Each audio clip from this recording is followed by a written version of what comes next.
In today's video, I'm going to be doing a step-by-step on how I made this CRT terminal effect. I'm also giving you all this preset for free, so stay tapped into the video to see how you can get it, and let's get straight to it. So to start off the effect, we're just going to grab an adjustment layer. On this adjustment layer, we're just going to go to our effects and presets and grab curves.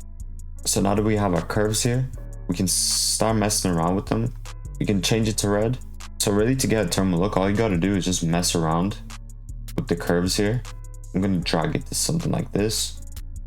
Then we're going to go to our greens. I'm going to drop it so we kind of have like a purplish red look. Something like that. Go to our blue. Bring up our blues. Just see what you think looks best. And then we don't have to touch our alpha. So something like this looks pretty cool. What we can do is add on a pixel sort onto this. All this does is kind of just pixelate it a little bit. You can mess around with the threshold to see what you kind of like best. I'm gonna keep it as something like this. Before I show you guys how to do the CRT, make sure to check out my website. I have a few grungy and distort packs up in there, so you can kind of get effects like this and many more, so make sure to go check it out. And also use Cyber for 20% off. Let's get back to it. So now we can make a new adjustment layer.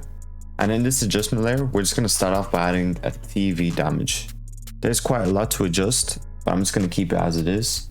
For our second effect, we're gonna grab our scan lines. All this does is kind of add these black lines here. So we're just gonna mess around with the frequency by turning it up like 150, and we can just leave it like that. After that, we're gonna grab a flicker, and with our flicker settings, we can just turn up the amplitude and drop our random frequency to low number like 4 or 5. From here, we're gonna add in a vignette. All this is gonna do is just darken the corners, and we can just mess around with the radius. I'm gonna turn it up to 1. And now we're gonna kind of want it to look like a screen. So we're gonna grab optics compensation, and we're just gonna turn it up to something like 50. I'm gonna go to our transform, grab our transform, and then up our scale as well. And now finally, just to spice it up, we're gonna go to posterize time. All this is just kind of makes it more clunky and realistic.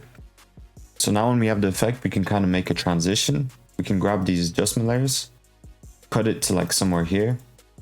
We can make a new adjustment layer, make it 2 frames long, just so the second frame goes over the adjustments and the first one doesn't.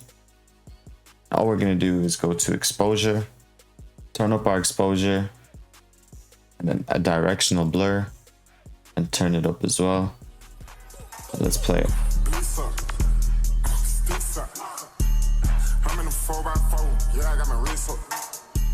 Alright, so that's it for the tutorial. Thank you guys for watching. If you want to get these presets for free, it's in my Discord, link down in the bio. Thank you guys for watching, and have a good one.